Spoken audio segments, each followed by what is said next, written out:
The number one lesson I could offer you where your work is concerned is this: become so skilled, so vigilant, so flat out fantastic at what you do that your talent cannot be dismissed. Stop comparing yourself to other people.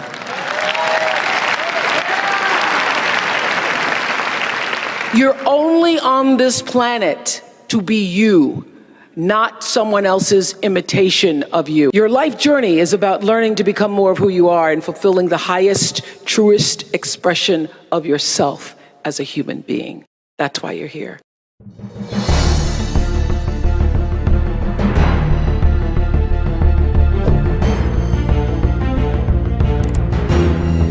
This will save you. Stop comparing yourself to other people.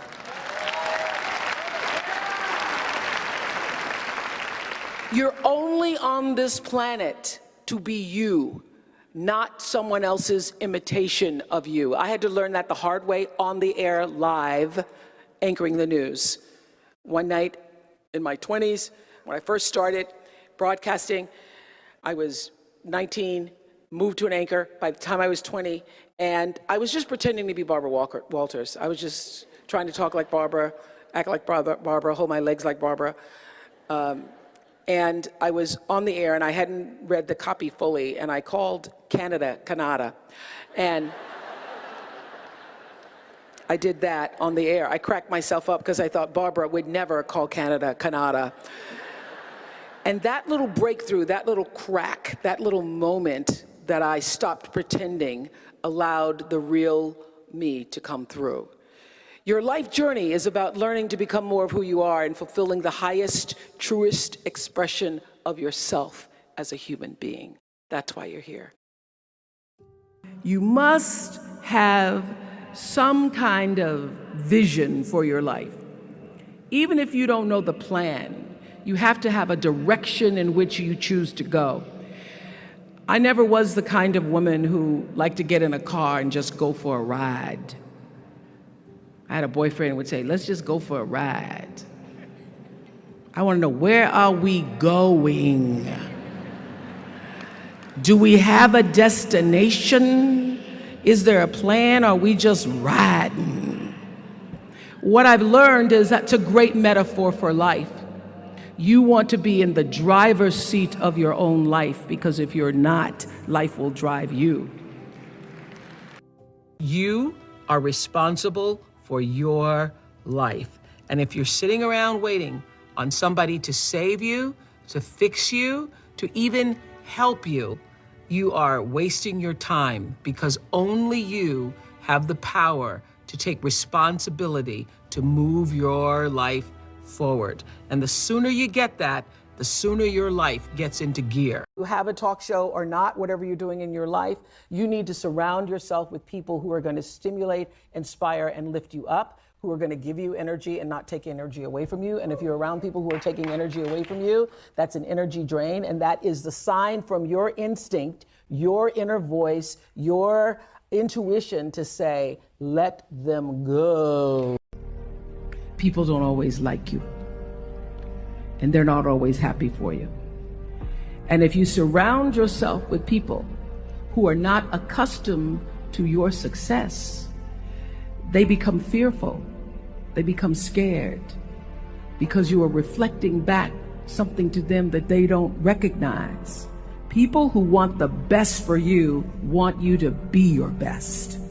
So my greatest advice to you is to surround yourself with people who are going to fill your cup until your cup runneth over. And when we fulfill the task of actually making ourselves whole, we're set up to fully express what we know, and we need to first and foremost honor the sacred time of saving ourselves, because that is where our greatest power lies. Can women save the world? What I know is if one woman, Eve, was able to turn this world upside down all by herself, look like to me all these women's in this room together ought to be able to turn it right side up. Nobody can teach you anything new. They can remind you of what's already there. You grow up a little poor girl and, you know, in Mississippi, and you don't have a lot, but you get to leave your porch when you have a book to take you there. Education really opened the door, as we all know. I'm not going to give you the education speech. How do you change a person's life? I had, prior to starting my school in South Africa, I had this big idea that I was going to, emotional, that I was going to take 100 families out of the projects and I was going to give them a new life, and I was going to buy them homes and stuff. And that did not work. Yeah. It failed miserably. I had a Big Sister program that I started, failed miserably. So I realized that for me, first of all, I realized you don't change, as you all are recognizing through the SEED program, you first have to change the way a person thinks and sees themselves. All of those people who have seen and experienced your voice, and the same thing with everybody here. Your legacy is every life that you've touched. We like to think that these great philanthropic moments are the ones that leave the impact. Or you make the choice every day, every single day, to exemplify honesty, because the truth, let me tell you something about the truth. The truth exonerates and it convicts. It disinfects and it galvanizes. The truth has always been and will always be our shield against corruption, our shield against greed and despair. The truth is our saving grace. And not only are you here, USC Annenberg, to tell it, to write it, to proclaim it, to speak it, but to be it. Be the truth. Be the truth. The moment you can figure out what it is you're supposed to be doing, the sooner you are able to get about the business of doing that direction. I've learned to appreciate living in the moment, and I ask that you do too. I'm asking this graduating class, those of you here, I've asked all of my viewers in America and across the world to do this one thing. Keep a grateful journal. Every night, list 5 things that happened this day, in days to come, that you are grateful for. What it will begin to do is to change your perspective of your day and your life. I believe that if you can learn to focus on what you have, you will always see that the universe is abundant and you will have more. If you concentrate and focus in your life on what you don't have, you will never have enough. Be grateful. Keep a journal. You all are all over my journal tonight. I always understood that there really was no difference between me and the audience. At times, I might have had better shoes, but at the core of what really matters, that we are the same. And you know how I know that? Because all of us are seeking the same thing. You're here at this fabulous school, and we'll go out into the world and each pursue based upon what you believe your talents are, what your skills are, maybe your gifts are, but you're seeking the same thing. Everybody wants to fulfill the highest, truest expression of yourself as a human being. That's what you're looking for.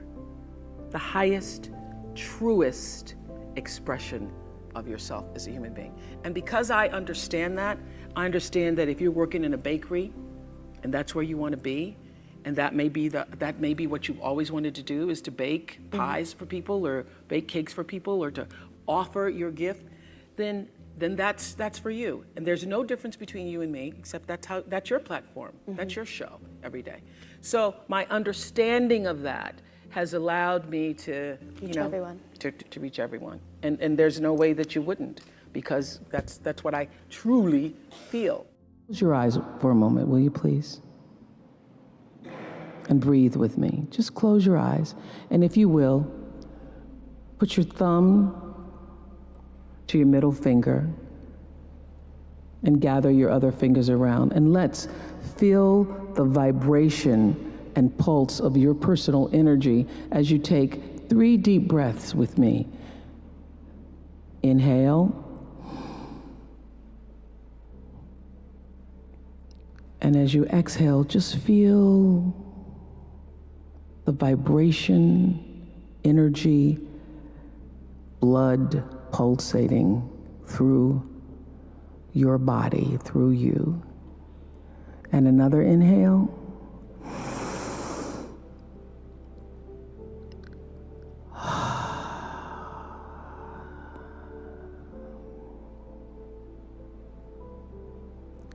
And another inhale.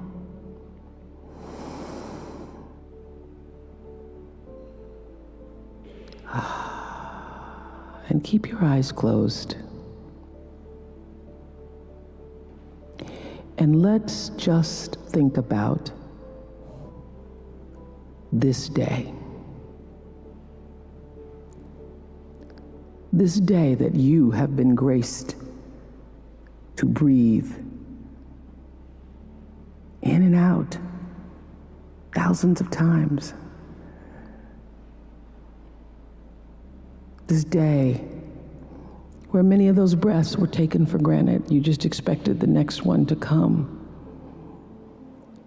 But the truth is, there's no guarantee that the next one comes. This day, how you started your day, what your thoughts were this morning, how you've carried yourself through this day,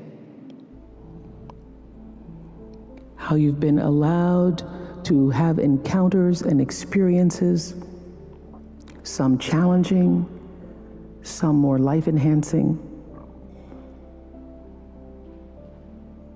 that pushed you forward another day of being here on the planet Earth as a human being. Let's just think about that. After all you've been through, in this day alone, and the many days and years past, how you got here to this prestigious, esteemed university, the choices you made that have brought you to this day.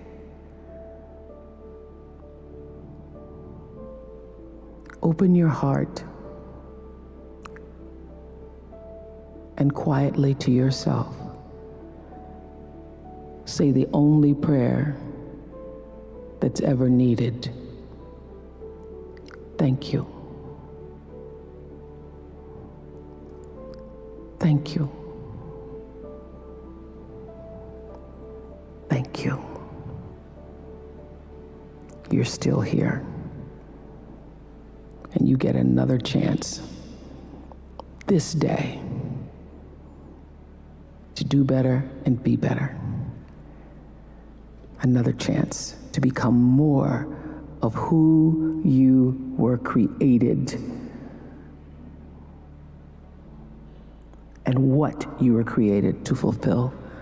Thank you. I say to my girls all of the time that your real work is to figure out where your power base is and to work on the alignment of your personality, your gifts that you have to give, with the real reason why you're here. That's the number one thing you have to do, is to work on yourself and to fill yourself up and keep your cup full. Keep yourself full. Now, I used to be afraid of that. I used to be afraid, particularly from people who say, oh, she's so full of herself. She's so full of herself. And now I embrace it. I consider it a compliment that I am full of myself. Because you only when you're full, I'm full, I'm overflowing, my cup runneth over. I have so much to offer and so much to give. And I am not afraid of honoring myself. You know, it's miraculous when you think about it. You know, because when I first started making money and it was, you know, my salary or my earnings were published all over the place. I mean, the first year I was like, really? Did I make that much money? Oh my God. It was very difficult for me to figure out where my boundaries were because I'd grown up poor and didn't have anything. So it's easy when you don't have anything and people ask you for money. They say, I need $500. You say, I don't have it because I'm just trying to get my rent paid. It's harder when your multi-million-dollar salary is now in the paper and you get a lot of friends and cousins you didn't have before. So how do you set boundaries for yourself? I was having trouble setting boundaries for myself for even strangers. People would just show up at my door in Chicago and say, Oprah, I left my husband, please help me. And I would, because she knows I have it. So don't try that now though, okay? Don't try that now, I figured it out. So what I learned is that, oh, the reason why people keep showing up is because my intention is to make them think that I'm such a nice person, that you can ask me for anything, you can get me to do anything, I'm gonna say yes, I'm gonna say yes. So when Stevie called me this time, I thought I'd try out my first no on Stevie. Let's start big. He wanted me to donate some money to a charity, and I didn't want to donate to the charity because I have my own charities and I care about a lot of people, but the problem is when you have money, everybody thinks you just want to give to everything. So every letter I ever get starts with, we know you love the children. Yes, I do love the children, but somebody else is going to have to help the children. You will at some point fall. And when you do, I want you to know this, remember this, there is no such thing as failure.